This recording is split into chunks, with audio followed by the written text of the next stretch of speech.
para a nossa meditação, aleluia. Nós vamos ler e vamos meditar um pouquinho na palavra do Senhor. Eu quero ler a palavra do Senhor que se encontra no livro de Apocalipse. Apocalipse, capítulo 1. Nós vamos ler e vamos meditar na palavra do Senhor. Aleluia.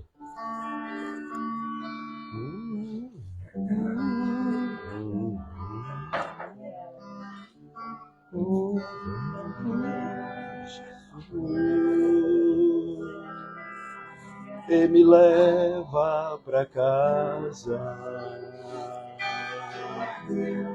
O céu é o meu lar. O céu é a minha morada. Volta logo, Jesus. Tenho saudades de casa. O céu é o meu lar. O céu é a minha morada. Volta logo, Jesus, e me leva para casa. O céu é o meu lar. O céu é a minha morada. Volta logo, Jesus. Tenho saudades de casa. O céu é o meu lar. O céu é a minha morada.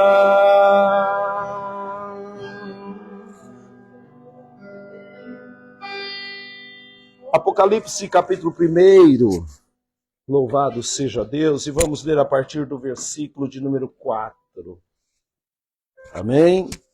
Apocalipse, capítulo 1, a partir do versículo de número 4. Amém? Todos encontraram? Amém. Aleluia. Se você pudesse colocar em pé em reverência, aleluia, ao nosso Deus, aleluia. Se você não pode, tudo bem, né? O mais importante é o seu coração, aleluia, sendo entregue na presença do Senhor em adoração. Amém? Diz assim, João, as 7 igrejas que estão na Ásia, graça e paz seja convosco da parte daquele que é, e que era, e que há de vir, e da dos 7 espíritos que estão diante do seu trono. E da parte de Jesus Cristo, que é fiel testemunha, o primogênito dos mortos e o príncipe dos reis da terra.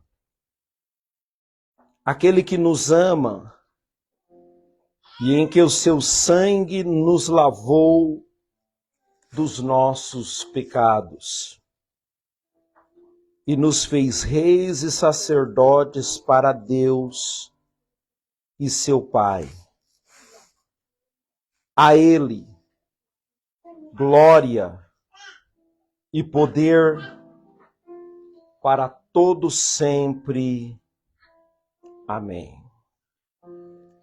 Eis que vem com as nuvens, e todo olho o verá,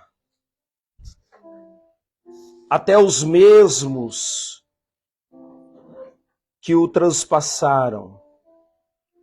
E todas as tribos da terra se lamentarão sobre ele. Sim, amém. Eu sou o Alfa e o Ômega, o princípio e o fim, diz o Senhor que é, e que era, e que há de vir, o Todo-Poderoso. Amém. Amém. Podeis assentar.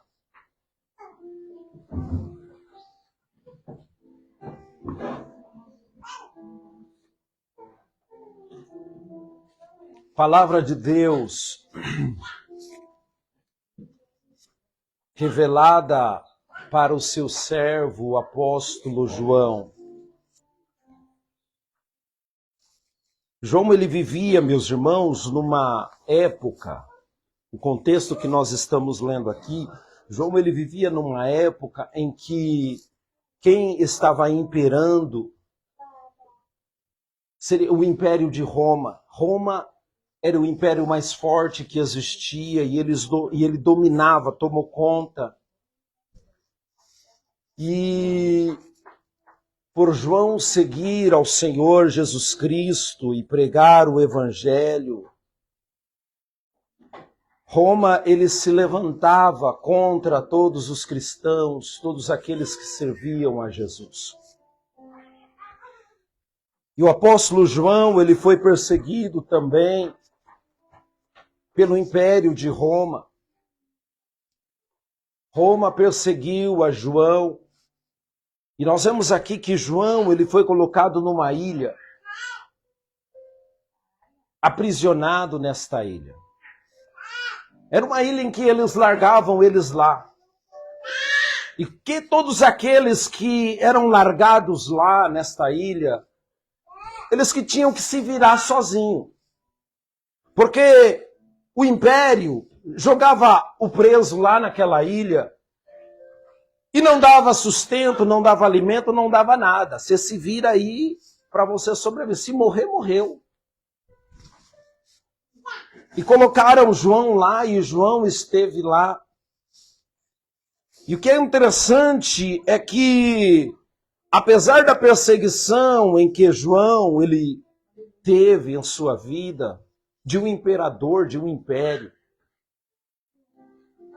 Agora, sem um sustento, né? Porque ele ia ter que se virar de alguma maneira, e não só ele, todos os presos que estavam naquela ilha tinham que se virar cada um por si. Talvez ele pensasse consigo, ó Deus, o que será agora? Ó Deus, aonde o Senhor está? Mas o contexto que nós vemos aqui é que, exatamente nessa situação em que aprisionam a João e colocam ele nesta ilha,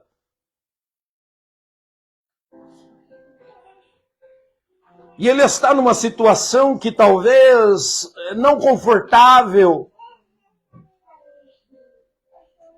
uma situação, digamos, calamitosa para ele, mas ele era filho de Deus, ele era servo do Senhor, ele era testemunha de Jesus Cristo Salvador. E foi nessa situação em que João ele estava, é que uma das maiores e melhores coisas acontece na vida de João. É que o Senhor Jesus Cristo aparece para ele lá na ilha de Patmos. E o que é mais interessante e maior não é a revelação para o futuro que o Senhor Jesus entregou para ele, não. O que é melhor para João é encontrar o Senhor Jesus face a face e ressurreto. Aleluia. Ainda que Jesus não falasse nada para João, só o fato de depois ele ter ascendido aos céus e ele estar ali naquela ilha preso, a presença do Senhor Jesus Cristo aparecendo para João, foi uma das melhores coisas que aconteceu. Mas além da presença do Senhor, o Senhor ele disse a João, escreve e envia as cartas às 7 igrejas que estão na Ásia, para os pastores desta igreja. E ele escreveu e enviou esta carta com a revelação dos fins dos tempos, e qualquer dia nós podemos meditar aqui a respeito das 7 cartas do Apocalipse para as 7 igrejas da Ásia. E João agora ele escreve João, as 7 igrejas que estão na Ásia, graça e paz seja convosco da parte daquele que é e que era e que há de vir. E da dos 7 espíritos que estão diante do seu trono. Olha a saudação de João. E o que é interessante aqui no versículo 5, ele diz, é da parte de Jesus Cristo. E ele agora cita algumas características do Senhor Jesus Cristo para todo aquele que serve ao Senhor, que busca Deus, aquele que está ligado com Deus. E deixa eu te dizer, abrir um parênteses aqui e te dizer uma coisa, que uma das formas de nós nos mantermos ligados com Deus é participando do seu corpo e do teu sangue. O Evangelho de João, ele diz que o Senhor Jesus dizendo, a minha carne verdadeiramente é comida e o meu sangue verdadeiramente é bebida. Quem come a minha carne e bebe o meu sangue tem vida em si mesmo e eu o ressuscitarei no último dia. Uma das formas de nós termos essa ligação com Deus é através da ceia do Senhor. Porque fazendo assim nós estamos sendo parte do corpo de Cristo. E não existe parte do corpo que esteja viva se ela não receber o sangue, não é verdade? A vida, ela chega em qualquer parte do seu corpo através do teu sangue. Até mesmo o oxigênio vai através do teu sangue. Os nutrientes vai através do teu sangue. Experimenta arrancar um pedacinho do seu corpo e deixa ele desligado do corpo para você ver o que acontece. Apodrece. Mas quando somos parte do corpo de Cristo e estamos ligados em Cristo, que é a cabeça, e participamos do corpo de Cristo e do sangue de Cristo, nós estamos recebendo vida em Cristo. E como diz a palavra do Senhor em João, e eu o ressuscitarei no último dia. Aquele que está ligado com Cristo, ele tem Jesus consigo. E o que João ele diz? Da parte de Jesus Cristo, que é a fiel testemunha. Ei, Jesus Cristo é a fiel testemunha. É aquele que testifica conosco. A Bíblia Sagrada diz que o testemunho de 2 é verdadeiro, não é? Na época da lei, precisava para qualquer julgamento, pelo menos, no mínimo, o testemunho de 2 pessoas.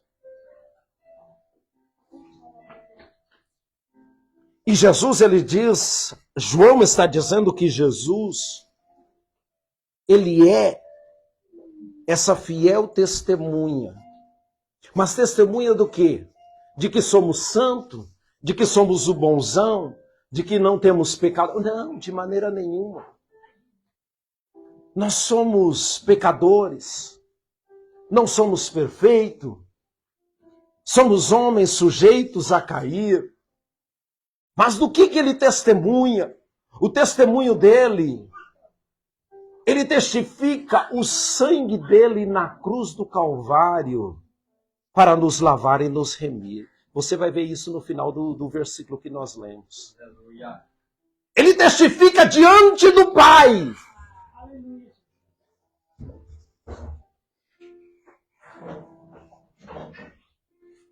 Ele intercede por nós, o Espírito Santo, e Jesus ele testifica por nós, trazendo a nós a salvação através do teu sangue. Aleluia!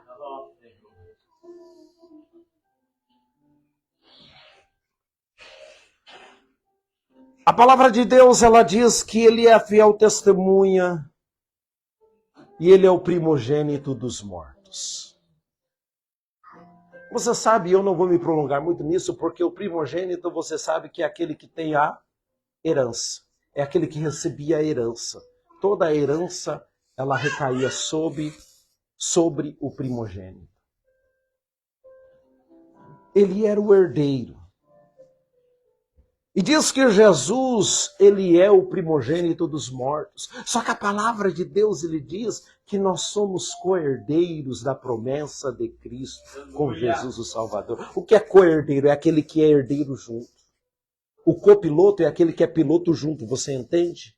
Ele é piloto junto com o oficial. Então ele é copiloto, ele é o auxiliar, o ajudador, o que está do lado. E o co-herdeiro é aquele que recebe a herança juntamente com o herdeiro principal. Você está entendendo? E é por isso que a palavra vai dizer, e nós lemos isso em toda a ceia, quando Jesus disse semelhantemente também depois de cear, ele tomou o cálice dizendo, tomai e bebei, este é o meu sangue que foi derramado por vós. Ele diz assim, esta é a aliança do Novo Testamento no meu sangue. O que é testamento? Testamento é um documento que qualquer um faz, deixando de herança. Antes de morrer, ele já deixa o testamento para os filhos, não é verdade?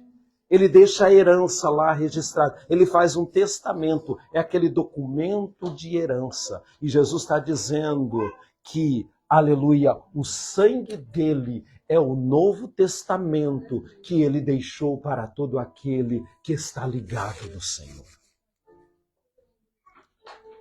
E é por isso que nós não temos que nos deter às coisas terrenas. Por isso que Paulo vai dizer, se nós atentarmos somente para as coisas dessa terra, para as coisas deste mundo, nós somos os mais miseráveis dos homens.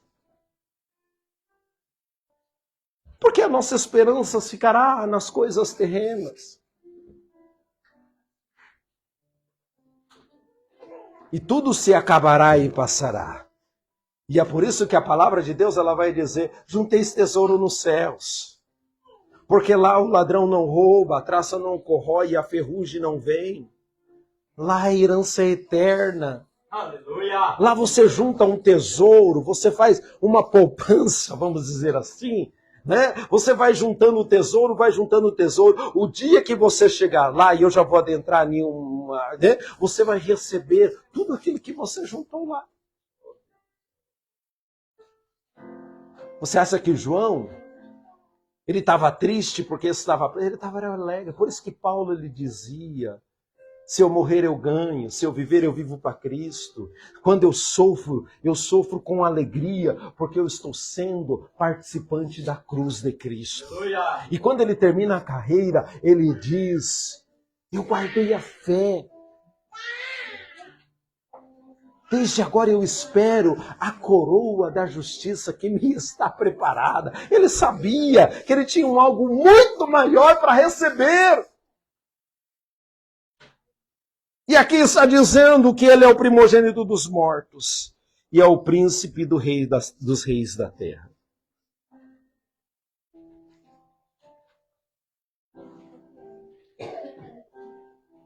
O que eu aprendo com isso é que Deus ele está sempre no controle de todas as coisas. João estava preso na ilha de Patmos. O império era forte. O maior império da época. A guarda pretoriana era aquele exército potente do rei. Todos temiam. O povo judeu era comandado por Roma. Os cristãos eram perseguidos. E todos acho que conhecem a história. Jogado na arena dos leões, queimado no fogo. Decapitados. Por amor à palavra de Deus. João estava bem velhinho, meus irmãos, porque, segundo a história aqui, era mais ou menos 95, 90 anos depois de Cristo. Se ele foi discípulo de Jesus, ele estava beirando 100 anos aí. Estava lá na ilha de Pátimo sendo perseguido. Mas ele se encontrou com Jesus. Aleluia. O príncipe dos reis da terra. Glória a Deus. E mesmo que a situação estava difícil, ele sabia que Deus estava no controle. E mesmo que a situação não estava do jeito que ele queria, ou talvez, Deus estava no controle. E muitas vezes nós estamos nessa situação também, né? Numa situação difícil, numa situação que não é favorável a nós. Mas o Senhor está no controle de tudo. Eu confesso que às vezes eu fico preocupado com algumas situações que eu vejo, com o mundo de hoje, com os valores invertidos das coisas, não é? Aquilo que era para ser bom está sendo cafona, e aquilo que era ruim está sendo o glamour da época. Você vê o mundo político de hoje caminhando para um abismo e você fica preocupado. Mas lá no fundo nós entendemos que o príncipe dos reis é o Senhor Jesus. Ele está no controle de todas as coisas. Até mesmo as autoridades, diz a palavra de Deus, que foram constituídas, são constituídas pelo Senhor para nós orarmos por eles.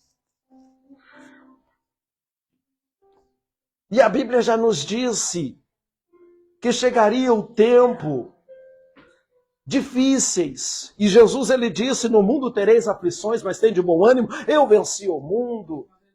Aleluia, Senhor. Quem perseverar até o fim será salvo. E quando você vai ler todas as cartas a igrejas da Ásia no Apocalipse, a promessa da bênção de Deus é para quê? É para os que vencerem. Aleluia. Se é vencer é porque tem uma luta, é porque tem uma batalha. E essa batalha nós não podemos desistir de parar. Depois da batalha me coroará, Deus me coroará, Deus me coroará. Depois da batalha me coroará na celestial mansão. Lá verei. Lá verei. Quem? O meu Deus. O meu Deus. Meu rei, né? E terei meu galardão. Depois da batalha me coroará na cidade de Sião. É, meus irmãos, ele é o príncipe dos reis da terra. E de repente você vê João, ele mandando a carta à Ásia, e ele faleceu na ilha de Pátimos. E Roma continuou perseguindo os cristãos. Mas acontece que Jesus, ele é o príncipe dos reis da terra. Ele está sentado ao trono que é acima de todos os tronos. Ele é o rei que está acima de todos os reis da terra. E de repente, você vai ver a história.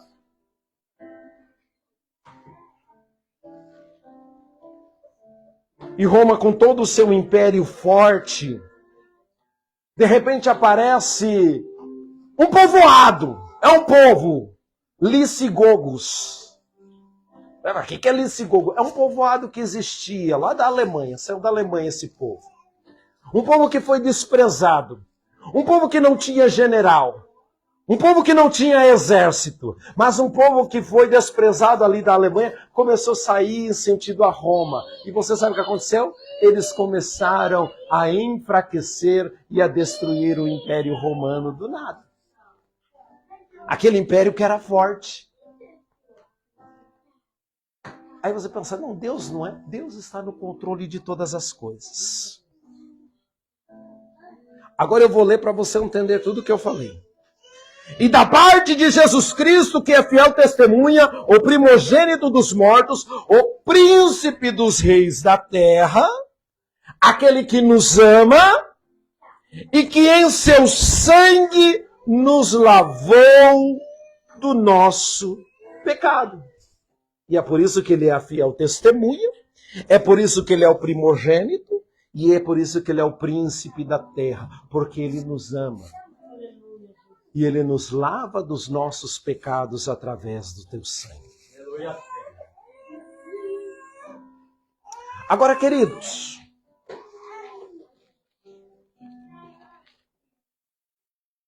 ele sendo o príncipe dos reis da terra,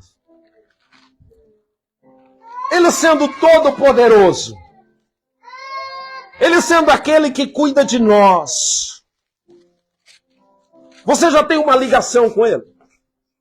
Você já entregou a sua vida para ele? E é por isso que eu cantei, minha vida seja assim, consagrada a ti, Senhor, né? Se a sua vida é consagrada pelo Senhor, as mãos do Senhor estão sobre a sua vida.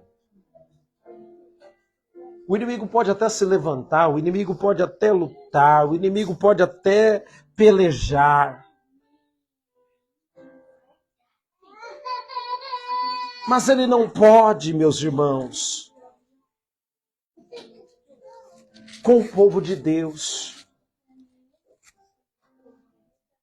E é por isso que João ele está dizendo que ele é a nossa testemunha, que ele é o primogênito.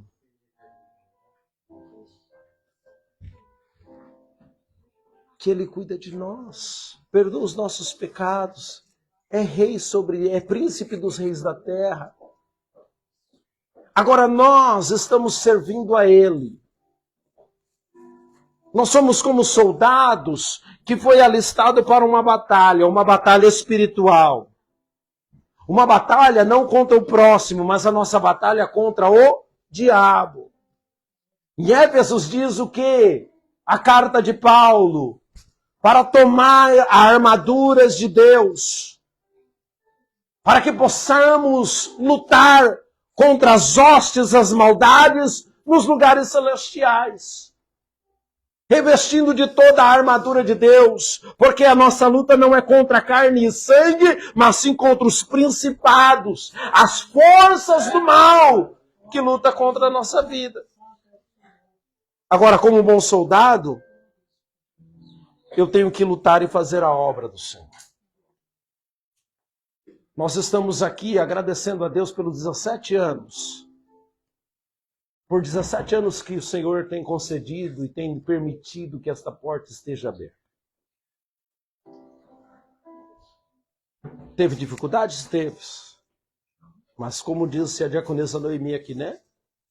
Podemos dizer como disse Samuel, Ebenezer. Colocou aquela pedra ali, quando a arca do Senhor, ela retornou. Ebenezer. Até aqui nos ajudou o Senhor. E é interessante que quando nós temos a presença do Senhor, meu Deus do céu, falando, mas quando nós temos a presença do Senhor, a bênção de Deus está conosco. Você lembra da Arca da Aliança? Você lembra na época do rei Davi, quando ele foi buscar a arca? Antes, quando eles perderam a arca, e os filisteus colocaram lá no templo de Dagon, né? E colocaram a Dagon era o deus principal dele. Eles tinham um monte, mas o Dagon era o deus principal. Eles colocaram a arca bem de frente com o deus Dagon. E acontece quando eles colocaram a arca aí, quando chegou no outro dia de manhã, estava o deus Dagon caído com a cara no chão. Eles levantaram, colocaram lá de novo, bonitinho. Quando foi no outro dia, estava caído de novo. E começou a vir umas pragas, né? Começou a situação deles ficar calamitosa. Eles disseram, não, Essa aí é a arca do Deus dele, nós vamos levar daqui de cima, mandar daqui. E eles foram lá e colocaram lá na divisa entre Israel, eles deixaram lá. E aconteceu que, eu esqueci o nome agora do carinha, né, da pessoa, pegou a arca, levou para sua casa. E diz que a arca ficou 40 anos lá na casa dele. Esse foi depois. Antes de Obed-edom teve um, e eu não lembro o nome. Ficou lá 40 anos. E não aconteceu nada. Depois de 40 anos, né? Davi ele resolve ir buscar a arca. E de repente, a arca do Senhor, ela não vai direto para Jerusalém. Ela teve que ir e ficou na casa de Obed-edom. Só que quando Obed-edom recebe a arca do Senhor, ficou aproximadamente 90 dias. Dentro desses 90 dias, diz a palavra do Senhor que Obed-edom prosperou e prosperou e prosperou muito, e em tudo ele era abençoado. Aí você me pergunta, por que ficou 40 anos na casa de um outro e não aconteceu nada? E na casa de Obed-edom 3 meses. E em tudo Deus prosperava a vida dele. Porque não adianta só ter a arca do Senhor ou dizer que tem a arca. Tem que honrar. Tem que ter ligação. Porque a arca em si, ela era apenas um objeto. Mas por que Deus prosperava a vida de Obed-edom? Porque ele não só cuidou da arca, como ele honrava o Deus da arca. Aleluia. E essa é a diferença. Quando você honra a Deus, não adianta se nós só termos um título. Ele já morreu por nós. Ele é o príncipe dos reis da terra. A bênção do Senhor, ela nos alcança quando nós honramos ao Senhor em nossa vida.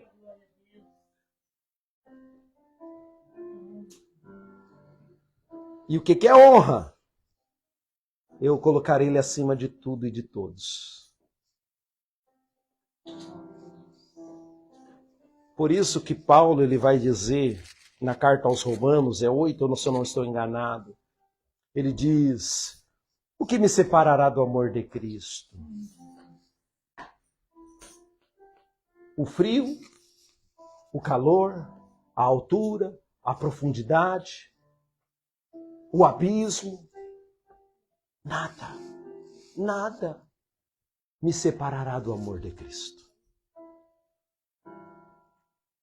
Obed-edom recebeu a bênção de Deus na sua vida porque ele cuidou. E depois surgiu aqueles comentários: olha, Obed-edom está prosperando, Obed-edom está prosperando. E o rei Davi: vamos lá buscar rapidinho a arca, que eu também quero ser próspero. Foi rapidinho buscar a arca, né? Lá na casa de Obed-edom para trazer para o templo de Jerusalém. Queridos, o Senhor, Ele tem uma bênção, a promessa do Senhor é para todo aquele que vencer. E nós vamos receber do Senhor Jesus a recompensa de tudo aquilo que nós fizermos na obra do Senhor. Independente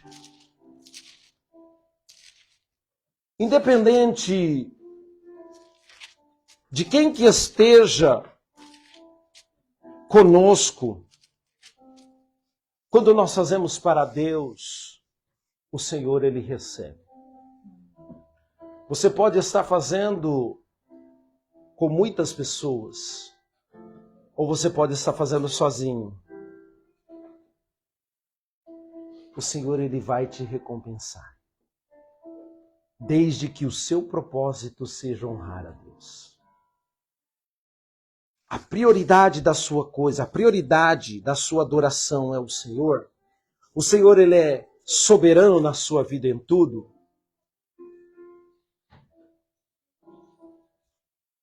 Quando nós olhamos para nós mesmos e colocamos Deus sobre todas as coisas, nada neste mundo tem mais importância para nós, meus irmãos. Claro, estou falando de coisas, pessoas são importantes, porque o segundo mandamento, amar o seu próximo como a ti mesmo.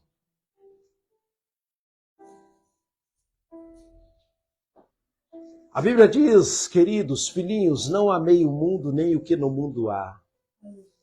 Se alguém ama o mundo, o amor do Pai, o Pai não está nele. Então tudo que é do mundo, até bens materiais, não é necessário, não cabe a nós colocarmos o nosso amor nessas coisas. Mas sim nas coisas de Deus, na obra do Senhor. A Bíblia diz que ele vai provar no tribunal de Cristo, porque tribunal é para crente, tribunal de Cristo é para salvo. Não o juízo final não, mas tribunal de Cristo é para os salvos. Tribunal de Cristo é para receber galardão. E diz a palavra de Deus que se alguém tiver a obra e apresentar estas obras diante de Deus, esta obra, ela será provada no fogo. E se a obra que esta pessoa apresentou diante de Deus, ela for obra de ouro, de prata, de pedra preciosa, o fogo não sumirá. A obra não sofrerá detrimento.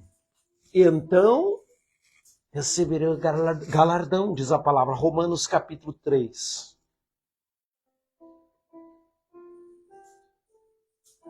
Primeiro Coríntios capítulo 3, perdão, meus irmãos. Versículo 12. Se alguém sobre este fundamento formar um edifício de ouro, prata, pedra preciosa, madeira ou feno ou palha, a obra de cada um se manifestará na verdade. O dia declarará, porque pelo fogo será descoberta, e o fogo provará qual seja a obra de cada um. Se a obra de alguém que alguém edificou nessa parte permanecer, receberá o galardão. Se a obra de alguém se queimar, sofrerá detrimento.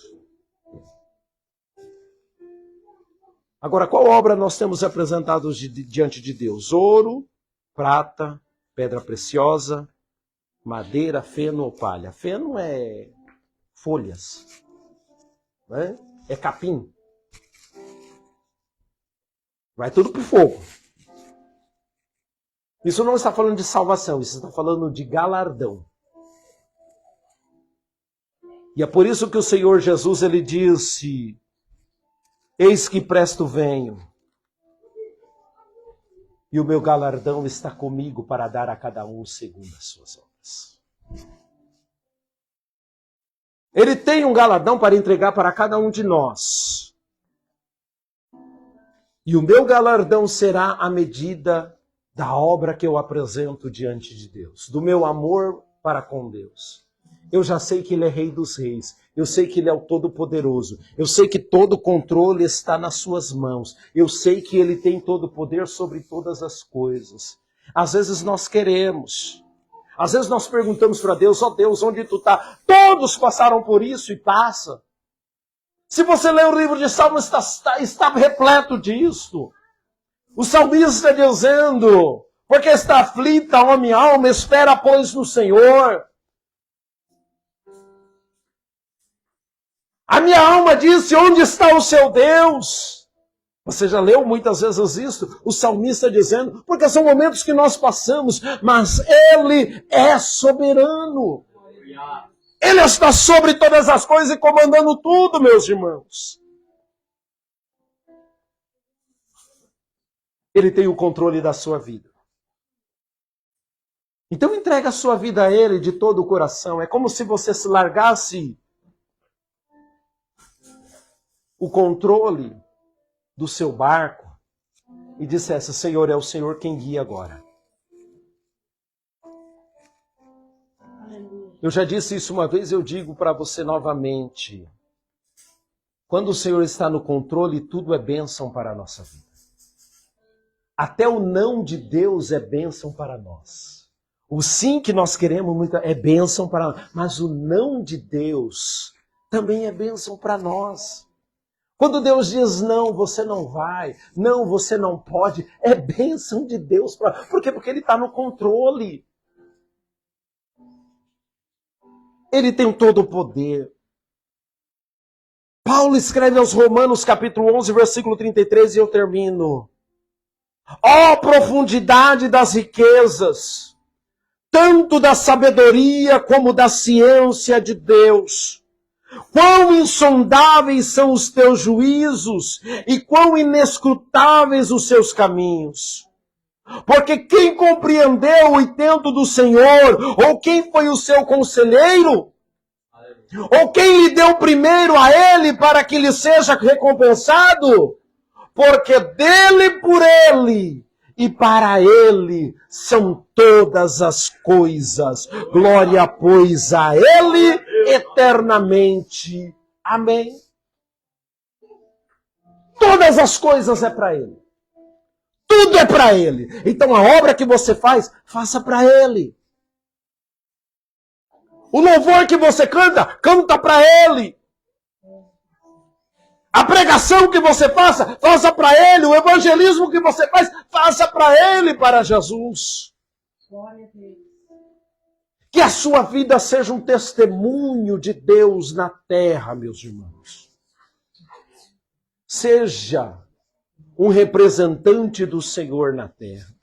Seja um embaixador de Cristo nesta terra. Seja mordomo do império de Cristo nesta terra. E você vai ver como Deus ele vai abrir as portas dos céus e derramar as bênçãos do Senhor em sua vida. O segredo para nós sermos abençoados é priorizarmos Deus em nossa vida em tudo. É amanhã cedo eu acordar e a primeira coisa que eu faço é lembrar que Jesus ele me deu uma boa noite e agradecer a Ele. É eu agradecer ao Senhor por todas as coisas que Ele tem feito em minha vida. É eu ter um coração cheio de gratidão a Deus. É eu não querer perder a presença do Senhor em minha vida. O Senhor ele tem cuidado da sua vida. Mas faça o que você pode de melhor para Deus. Você pode se entregar mais para Deus, se entregue mais ao Senhor. Ore mais, busque mais, clame mais, viva para Deus mais. E quanto mais você se envolver na presença de Deus, mais sede a sua alma terá de estar na presença do Senhor. Aleluia. É como aquele hino, né? Assim como a corça suspira pelas águas, por ti suspira minha alma, Espírito de Deus. A sua alma vai estar anelante, como diz a palavra. A minha alma está anelante pela presença do Senhor. E quando nós nos envolvemos na presença do Senhor, a glória do Senhor, ela começa a encher a nossa vida. Você lembra de Moisés quando subiu ao monte e foi estar na presença do Pai? Quando ele voltou, o seu rosto brilhava que ele teve que tapar. Por quê? Porque a glória do Senhor encheu a vida de Moisés. E quanto mais você se envolver na presença de Deus, mais a glória do Senhor vai estar em sua vida. E deixa eu te dizer uma coisa. Uma casa, um templo que está cheio da glória do Senhor, o inimigo não consegue. Ele pode até tentar, mas ele não consegue derrubar. E como eu disse na semana passada, podem até criticar diante de uma queda, diante de um erro, podem até criticar. Mas sabe o que a palavra de Deus diz? Quando nós nos humilhamos na presença do Senhor, o Senhor diz que a glória da segunda casa, ela é maior do que a primeira quando é reedificada. Quando o vaso se quebrou, o oleiro amassou novamente e começou a fazer um vaso mais bonito. Por quê? Porque a glória, depois que somos amassados, ela aumenta em nossa vida quando estamos na presença do Senhor. Ele é o Rei dos Reis, Ele é a fiel testemunha, Ele é o nosso Salvador. Vamos honrar ao Senhor. Entrega a sua vida de todo o coração, não só de palavras, mas dizer assim: Senhor, eu entrego tudo, eu entrego a minha vida, o meu ser, as minhas emoções, eu entrego as minhas finanças, eu entrego a minha saúde, sabe quando você se entrega completa, todos os âmbitos da sua vida, você se entrega para Deus? Porque dele, por ele, para ele são todas as coisas. Você vai ver Deus agir na sua vida. E agora você não vai mais guiar. Quem vai guiar a sua vida é o Senhor. E o que acontecer de sim e de não, você vai estar tranquilo, porque você sabe que vai ser bênção de Deus para a sua vida. Eu quero orar com você. Vamos ficar de pé. Perdoa pelo horário. Eu falei bastante. Nós vamos pedir ao Senhor para que o sangue dele venha nos lavar, venha nos purificar, venha perdoar as nossas falhas, os nossos pecados. Mas, queridos, neste momento eu quero pedir para que você se entregue a Deus, que você largue de mão aquilo que você quer estar no controle. Ó Senhor, eu te sirvo, mas nessa parte aqui sou eu que controlo. Essa parte aqui o Senhor não precisa fazer nada não, porque é eu que... Não. Senhor, todas as coisas eu entrego em tuas mãos. O meu ser completo. E você vai ver como Deus ele vai abrir portas. Como Deus ele vai trazer cura. Como que Deus ele vai fazer milagres, coisas que as pessoas vão olhar e vai dizer, mas como pode? Foi Jesus. É porque é Ele que está no controle. Porque é Ele que está na frente. Ainda que o inimigo se levante, o Senhor vem, tira ele, porque Ele está no controle da sua vida. Entregue a sua vida. Faça a obra do Senhor. É por isso que Paulo dizia a Timóteo, faça a obra de evangelista e cumpre bem o seu ministério. Cumpre bem o seu ministério. E o restante tudo Deus faz por você. Vamos orar. Entrega a sua vida. Ah, mas eu tenho erros, eu tenho falhas, eu pequei. O sangue de Jesus tem todo o poder para lavar e purificar dos seus pecados. Se humilha diante de Deus. Se arrependa. E diante de Deus o Senhor ele vai perdoar. Pecados arrependidos são pecados perdoados quando é humilhados diante de Deus. Então se entregue a Deus e diga, Senhor, eu não sou nada, eu não tenho nada. Senhor Jesus, eu sou pó, eu sou cinza. O Senhor é tudo, mas o teu sangue está sobre a minha vida. E você vai ser abençoado. Vamos orar. Senhor, meu Deus e Pai, abençoa as nossas vidas, ó Pai. Senhor, perdoa as nossas falhas, nossas faltas. Mas seja o nosso guia, Pai. Seja o nosso Deus. Seja o Rei de nossas vidas, ó Pai. Seja aquele que era, que é em nossas vidas também. Guia-nos, ó Pai, em todos os nossos passos. Não nos deixe cair em tentação, mas livra-nos do mal, pois teu é o reino, o poder e a glória para todo sempre. Ó Espírito Santo de Deus, o Senhor é o nosso Deus. Nos ajude, Senhor, a cada dia mais. Perdoa as nossas falhas, nossas faltas, as nossas ofensas. E nos lava com teu sangue, para que possamos estar ligados com o Senhor. O Senhor é a nossa testemunha. O Senhor é o nosso Deus. O Senhor é o nosso príncipe, é o nosso rei. O Senhor é o primogênito dos mortos, ó Pai. O Senhor é o nosso Deus, seja conosco, seja com a sua igreja. Fica conosco e nos dê a sua vitória, em nome de Jesus, em nome de Jesus. Amém. Meu Senhor, guia meus passos, Salvador.